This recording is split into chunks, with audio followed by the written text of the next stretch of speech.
Subscribe करें GST platform YouTube channel को और बेल आइकन प्रेस कर लें जीएसटी और इनकम टैक्स की वीडियोस सबसे पहले देखने के लिए। Good morning friends, GST platform के यूट्यूब चैनल में आप सभी का स्वागत है। जी हाँ फ्रेंड्स, 31 मार्च 2021 से पहले आपने अगर जो फाइलिंग्स मैं आपको बताने वाला हूं वो नहीं करा है तो कर लीजिएगा, क्योंकि 1 अप्रैल 2021 से आपके पास ऑप्शन नहीं होगा ये सारी फाइलिंग्स को या फिर कंप्लायंसेस को पूरा करने के लिए। तो बहुत इंपॉर्टेंट वीडियो ये होने वाली है आप सभी के लिए, अगर आपने अभी तक इन फाइलिंग्स को नहीं किया है। कौन सी ऐसी फाइलिंग्स है? सबसे पहले आपको समझना होगा जीएसटीआर 9 और जीएसटीआर 9C। जी हाँ फ्रेंड्स, अगर आप जीएसटी के अंदर रजिस्टर्ड हैं और as a regular tax payer registered हैं तो आपको फाइनेंशियल ईयर 1920 का जीएसटीआर 9 और जीएसटीआर 9C जो है 31 मार्च 2021 या उससे पहले कर देना है। अगर उसके बाद करेंगे तो क्या अलाउ होगा या नहीं? जी हाँ फ्रेंड्स, जीएसटीआर 9 के बाद जहां तक है और 9C की, ये तो आप 1 अप्रैल से भी फाइलिंग कर सकते हैं, लेकिन इसमें जो है लेट फीस लगेगी 200 रुपए पर डे। सर यहाँ पर तो हम लोगों ने टैक्स मैगजीन में जीएसटीआर 9A भी मेंशन किया है, जीएसटीआर 9A नहीं भरना है क्या? जी नहीं, जीएसटीआर 9A जो है फाइनेंशियल ईयर 1920 के लिए ऑप्शनल है, वो आपको नहीं भरना है क्योंकि आपने जीएसटीआर 4 जो है वो ऑलरेडी भर दिया होगा। तो ये जो डेट्स हैं हमने अपनी मंथली टैक्स मैगजीन में ऑलरेडी सिस्टमैटिक वे में आप लोगों को प्रोवाइड कराई थी। अगर आपने अभी तक हमारी मंथली टैक्स मैगजीन सब्सक्राइब नहीं कराई है तो आप हमारी मंथली टैक्स मैगजीन सब्सक्राइब करा सकते हैं। सब्सक्रिप्शन के लिए नंबर्स आपको स्क्रीन पे दिए गए हैं। 9 और 9C को फाइल करने में कोई दिक्कत आती है तो आप उसके लिए हमारा 9C का कोर्स परचेज कर सकते हैं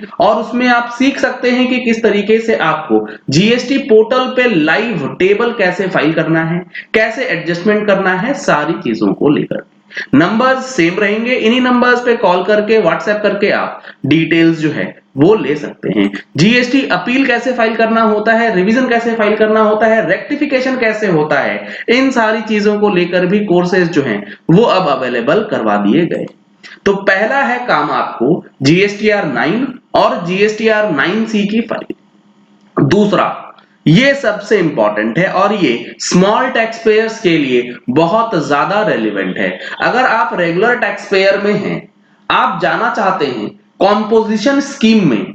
अब कॉम्पोजिशन स्कीम में जाने के लिए आपको क्या चीज ध्यान रखना है? आप कॉम्पोजिशन स्कीम में जाने के लिए फाइनेंशियल ईयर बिगिनिंग से पहले ही ऑप्ट कर सकते हैं। फाइनेंशियल ईयर नया स्टार्ट हो गया, यानी कि फाइनेंशियल ईयर 21-22 के लिए जो कि स्टार्ट होगा 1 अप्रैल से, अगर आप कॉम्पोजिशन में शिफ्ट होना चाहते हैं तो आपको 31 मार्च 21 से पहले ही CMP 02 जो है उसे फाइल करना है। Filing of CMP 02 opt in for composition scheme 21-22 year के लिए 31 मार्च 2021 तक कर देना है। आप ऑलरेडी कंपोजिशन में हैं और कंपोजिशन में ही रहना चाहते हैं तो क्या करें? कुछ नहीं करना है, आपको रिन्यूअल की कोई जरूरत यहां पर नहीं पड़ती है। लेकिन रेगुलर से कंपोजिशन में जाना चाहते हैं तो वो आपको 31 मार्च से पहले ऑनलाइन पोर्टल पे जाके CMP 02 जो है भरना होगा। कंपोजिशन से रेगुलर में आना चाहते हैं तो उसके लिए भी क्या टाइम लिमिट है? जी नहीं, वो आप विद इन द ईयर भी कर सकते हैं, उसमें कोई दिक्कत नहीं आएगी CMP 04 को फाइल करके। उसके बाद अगर आप एक एक्सपोर्टर हैं और आप रिफंड क्लेम करना चाहते हैं बट एक्सपोर्ट करते हैं आप विदाउट पेमेंट ऑफ टैक्स, तो उसके लिए एक आपको एडिशनल डॉक्यूमेंट भरना होता है जिसको कहा जाता है letter of undertaking for export of goods oblique services without payment of taxes. यानी कि अगर आप LUT की फाइलिंग करना चाहते हैं और फाइनेंशियल ईयर 2022 में 2021-2022 के अंदर एक्सपोर्ट करेंगे गुड्स या सर्विसेज की विदाउट पेमेंट ऑफ टैक्स, तो आपको LUT जो है 31 मार्च 2021 से करना होगा।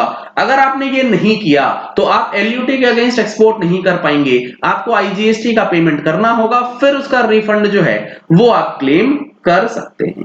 ये 3 इंपॉर्टेंट है जीएसटी से रिलेटेड। अब जो हमारा इनकम टैक्स का मैटर है वो भी आपको समझना जरूरी है कि 31 मार्च से पहले क्या काम कर लेने हैं। वैसे तो मार्च में काफी सारे काम हैं, लेकिन 31 मार्च की डेट इसीलिए इंपॉर्टेंट हो जाती है क्योंकि इसके बाद कुछ ऐसी चीजें हैं जो कि ब्लॉक हो जाएंगी। इसीलिए हमने अपनी मंथली टैक्स मैगजीन में इसको अलग से सेपरेट दिया है। सबसे पहला है income tax return for financial year 1920। जी हाँ फ्रेंड्स, फाइनेंशियल ईयर 1920 का अगर आपका इनकम टैक्स रिटर्न नहीं फाइल हुआ है तो 31 मार्च 2021 या उससे पहले आप फाइल कर सकते हैं विथ लेट फीस।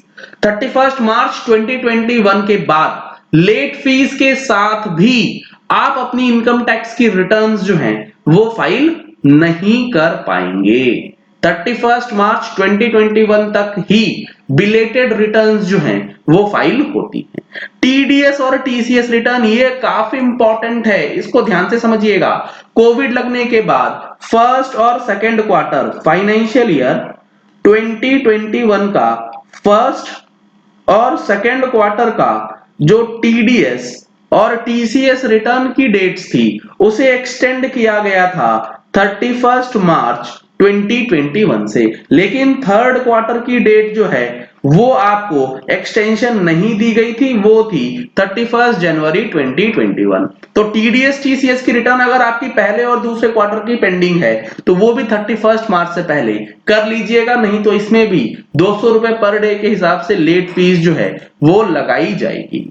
अब इसके बाद ये तो हो गए कंप्लायंसेस और आपको कुछ प्रिपरेशंस करना है 31 मार्च से पहले, जिसकी सेपरेट वीडियो जल्दी हमारे चैनल पे आपको देखने को मिलेगी। जैसे कि ई इनवॉइसेस क्या है, तो हमने अपनी मैगजीन के अंदर एफएक्यूज दे रखे हैं ई मैगजीन से रिलेटेड। उसके बाद एचएसएन का भी मैंडेटरी क्लॉज आने वाला है 1 अप्रैल से। 1 अप्रैल से ई इनवॉइसिंग जो है वो 50 करोड़ एंड अबव वाले टैक्स पेयर्स के लिए मैंडेटरी होने वाला है। तो एफएक्यूज जो है हमारे ई इनवॉइसेस से रिलेटेड वो भी आपको पढ़ना समझना जरूरी है। और ई इनवॉइसिंग में किन किन चीजों का ध्यान रखना है, जैसे कि कैटेगरी ऑफ रजिस्टर्ड पर्सन जिसके ऊपर ई इनवॉइसिंग एप्लीकेबल है या नहीं है।